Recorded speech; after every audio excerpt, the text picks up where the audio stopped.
Tunisia, a fellow country well known for its level of development and stability in all areas, including human rights, has a respectable reputation as regards human rights. The Tunisian government has made a strategic choice to promote and protect human rights. We have witnessed strong commitment to democracy, representation, pluralism, and freedom of the media. Tunisia is a land of tolerance and moderation. Human rights is best protected in an environment of plurality where good governance and rule of law is well rooted, judiciary is independent, media is free. In all these areas, the Tunisian record and reputation is praiseworthy. Tunisia has made tremendous progress in recent years in socio-economic development. Tunisia has done a great deal to promote human rights, and we note that freedom of expression is guaranteed for all, and the judiciary is independent. Human rights are a fundamental foundation for the Tunisian state. We commend the valuable efforts and the strong commitments of the government of Tunisia for promotion and protection of human rights.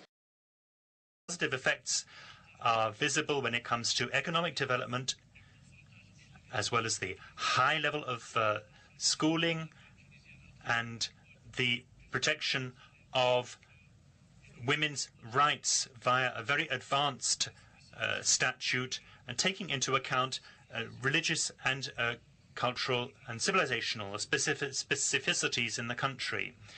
We note that Tunisia is a very tolerant and committed country.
We shall give the floor now to other stakeholders to make their general comments.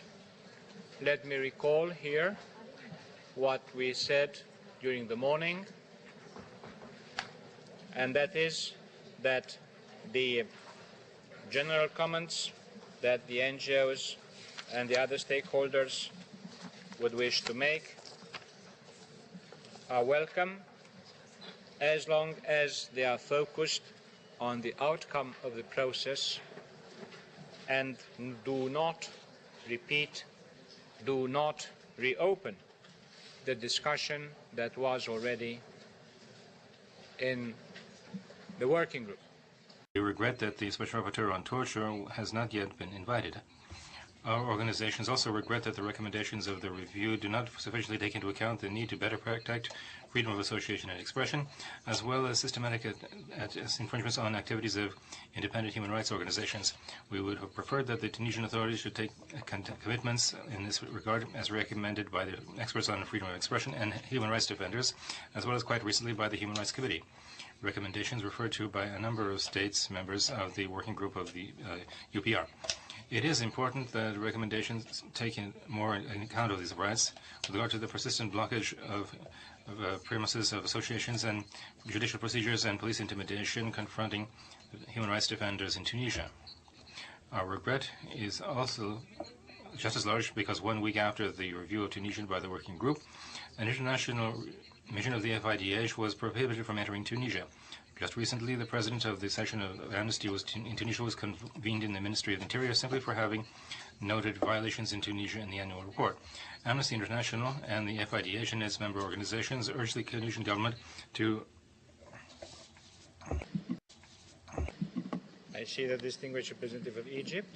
You have the floor, sir.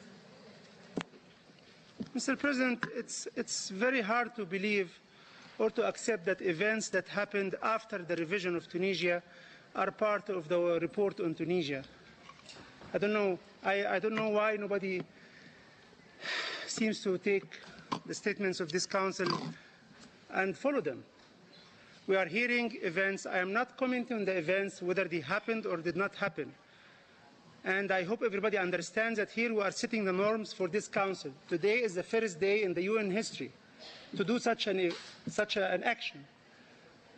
We are hearing stories, I'm not saying if they are true or not true, about what happened after the adoption of Tunisia's report. This is not part of the outcome. Thank you. Merci.